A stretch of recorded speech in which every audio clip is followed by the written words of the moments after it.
নমস্কার, আপনারা দেখছেন গ্লোব টিভি। সবার পাশে সবার সাথে গ্লোব নিউজ নিয়ে এখন আমি সুপর্ণা রয়েছি আপনাদের সঙ্গে। এক নজরে দেখে নেব আজকের বিশেষ বিশেষ খবর। কীর্তন অনুষ্ঠান চলাকালীন সংঘর্ষ। লোকনাথ বাবার তিরোধান দিবস পালন। নিষ্ঠার সাথে পালিত লোকনাথ বাবার পুজো। কিশোরীকে উদ্ধার করল পুলিশ। সংকীর্তনের আয়োজন লোকনাথ মন্দিরে।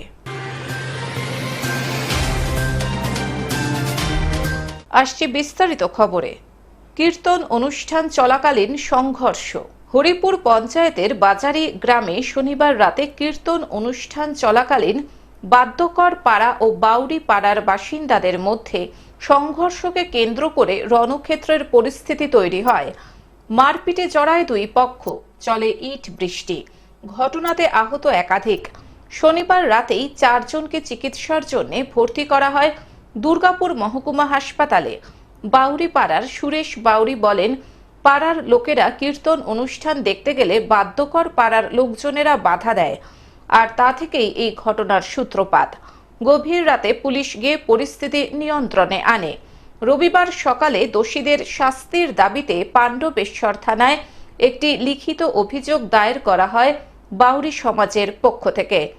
ঝামেলা হয়েছিল, এবার সেই ঝামেলাটা ওরা বিস্তারিতভাবে অনেক বড় করে তোলার চেষ্টা ছিল। কারা কারা? বার্ধক্য পাড়ার লোক, আচ্ছা, যার হেড মালিক হচ্ছে বাপ্পা বার্ধক্য। তার নেতৃত্বে ওরা কিন্তু রেডি ছিল যে বাউরি পাড়ার ছেলে এলে মারবে। তারপরে ওদের ওদিকে দোকান আছে, আমাদের জামাই কুটুমার লোক যখন গুটকা টুটকা আনতে যায়, এদিকে দোকান বন্ধ যখন হয়ে যায় ওদিকে আনতে যায়, তখন ওরা মোটামুটি 50 জন ছেলে তরোয়াল, পিস্তল এবং লাঠি নিয়ে, ইট পাথর নিয়ে একদম তেড়ে মারতে আসে। তো ওইখান থেকে আমাদের 500 মিটার দূর অবধি আমাদের ক্লাব অবধি আসে। এখানে গৌরমণ্ডলী চলছিল, মেয়েদের ওপর চড়া হয়, মেয়েদেরকে মারধর করেছে, এমনকি 4 জনকে এমনভাবে মেরেছে ধারণা বিষয়। তারা এখন ইনজুরি আছে ভালো রকম, একজন সিরিয়াস হয়েছে। কালকে কটার সময় হয়েছিল ঘটনাটা? ওই 11:30। পাণ্ডবেশ্বর থেকে সুকান্ত বাগদির রিপোর্ট, গ্লোব নিউজ। লোকনাথ বাবার তিরোধান দিবস পালন। 2রা জুন লোকনাথ বাবার তিরোধান দিবসে পাইকপাড়া 13 নম্বর বটতলার শিব লোকনাথ ও বজরংবলী মন্দিরে একটি বাৎসরিক উৎসব পালন করা হয়। সেখানে আয়োজিত হয় একটি রক্তদান শিবির, চক্ষু পরীক্ষা শিবির। 13 নম্বর পল্লীবাসী প্রত্যেক বছরই বিভিন্ন সময় বছরের মধ্যে সমাজ উন্নয়নমূলক এবং শুধু সমাজ উন্নয়নমূলক নয়, দুর্গাপুজো থেকে শুরু করে বিভিন্ন কাজে পোশাক প্রতিযোগিতা, রক্তদান শিবির, স্বাস্থ্য পরীক্ষা এবং আজকে যে লোকনাথ বাবার তিরোধান দিবস সেই উপলক্ষে একটি রক্তদান শিবির এবং স্বাস্থ্য পরীক্ষা আয়োজন করা, এটা একখানা মানে অভিনবত্ব আছে এর মধ্যে। এবং আজ সন্ধেবেলা এখানে প্রসাদ বিতরণী অনুষ্ঠান আছে বহু মানুষের জন্য, অঞ্চলবাসীর জন্য।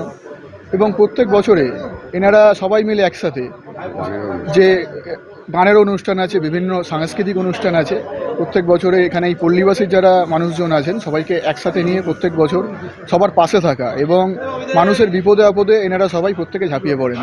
যেরকম রক্ত দিয়ে হোক সাহায্য করা হোক, বা কেউ অসুস্থ হলে দুস্থ মানুষদের পাশে সবসময় প্রত্যেক বছর থাকেন। তো খুবই ভালো লাগে এখানে এলে। একখানা মানে মনে হয় কি যে কোনো একজন মানে একদম ঘরের লোক যেরকম প্রোগ্রাম হয় সেরকমই কোনো একটা প্রোগ্রামে এসেছি, যায় সবাইকে এত সুন্দর মানে সবাই সাথে থাকে। এই অনুষ্ঠানে বিশিষ্ট ব্যক্তিবর্গের মধ্যে উপস্থিত ছিলেন কলকাতা কর্পোরেশনের 1 নম্বর বোর্ডের চেয়ারম্যান তরুণ সাহা। সমগ্র অনুষ্ঠান এবং রক্তদান শিবিরের প্রধান উদ্যোক্তা নির্মলেন্দু সাহা। তারা শুধু রক্তদান শিবির ও চক্ষু পরীক্ষার মধ্যেই নিজেদের কর্মকাণ্ড সীমিত রাখেন না। রক্তদান শিবির আমরা রক্তদান শিবিরটা আগে আমরা শীতের সময়ই করতাম, সে সময় বাচ্চাদের আঁকা কম্পিটিশান থেকে শুরু করে সব কিছু হতো। কিন্তু এবছর যা রক্তের ক্রাইসিস আমরা দেখছি, তাতে বাধ্য হয়ে এই বাবার লোকনাথ তিরোধান দিবসের দিনই আমরা আজকে করলাম। যতটুকু মানুষের পাশে দাঁড়ানো যায়, কেন রক্তের প্রয়োজন, প্রচুর প্রয়োজন। রক্তের যা ক্রাইসিস, প্রচুর ক্রাইসিস, আমাদের কাছে প্রচুর মানুষ আসে রক্তের জন্য, তারা রক্তর কার্ড চায়, আমরা দিতে পারি না, নিজেদেরই খারাপ লাগে। যার জন্য যতটা পারছি সাধ্য মতন আমাদের সীমিত ক্ষমতার মধ্যে আমরা চেষ্টা করছি। এখনও পর্যন্ত 14-15 জন দিয়েছে, আশা করি 30-35 জন তো হবেই।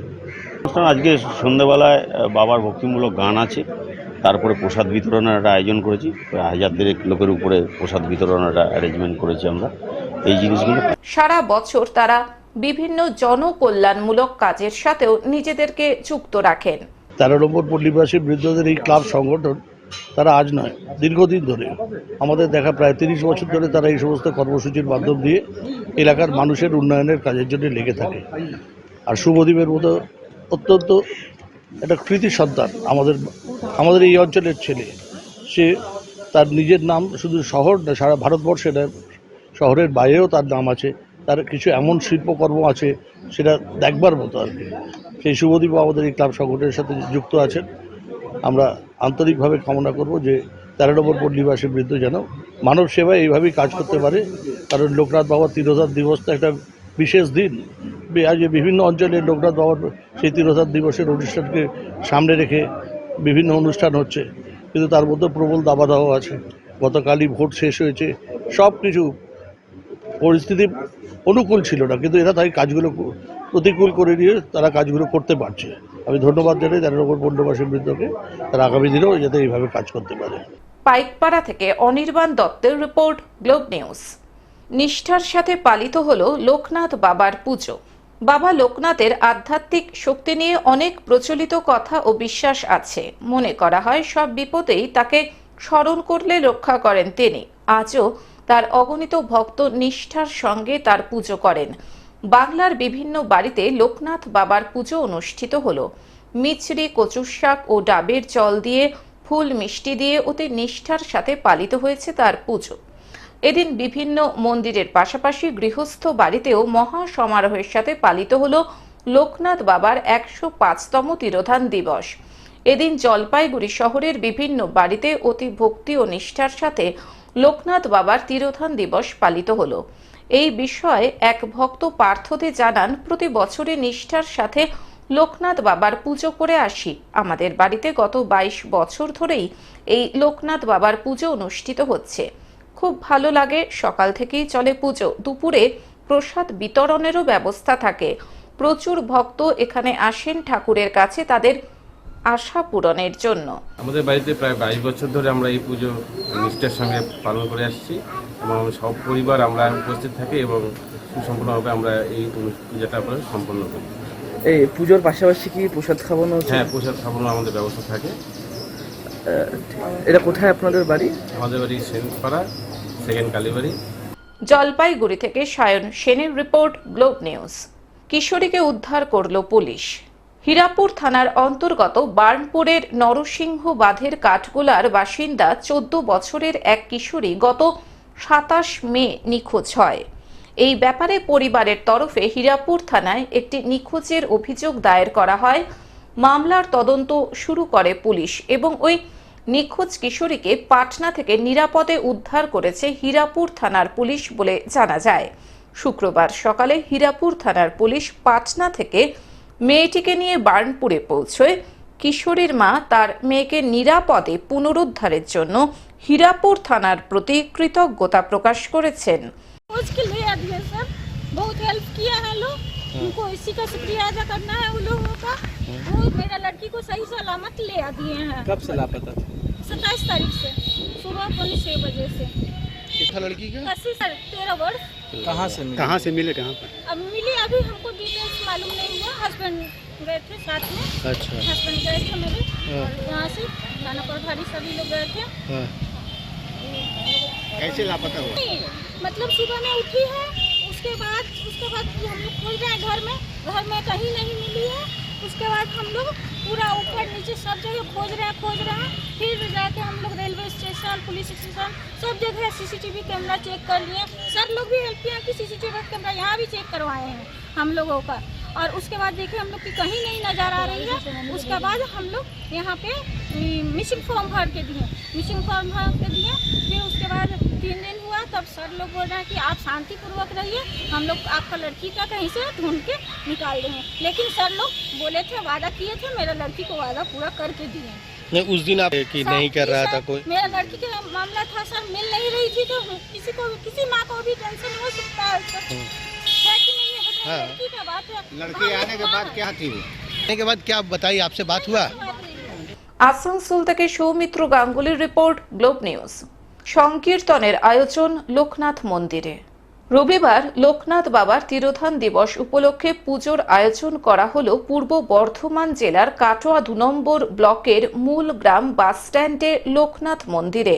পুজো অর্চনার পাশাপাশি নাম সংকীর্তনেরও আয়োজন করা হয় মন্দির চত্বরে। লোকনাথ বাবার পুজো ও নাম সংকীর্তন অনুষ্ঠান 16তম বছরে পদার্পণ করল। জেলায় মূলগ্রাম জায়গাটার নাম, এটা আজকে 16 বছর হলো।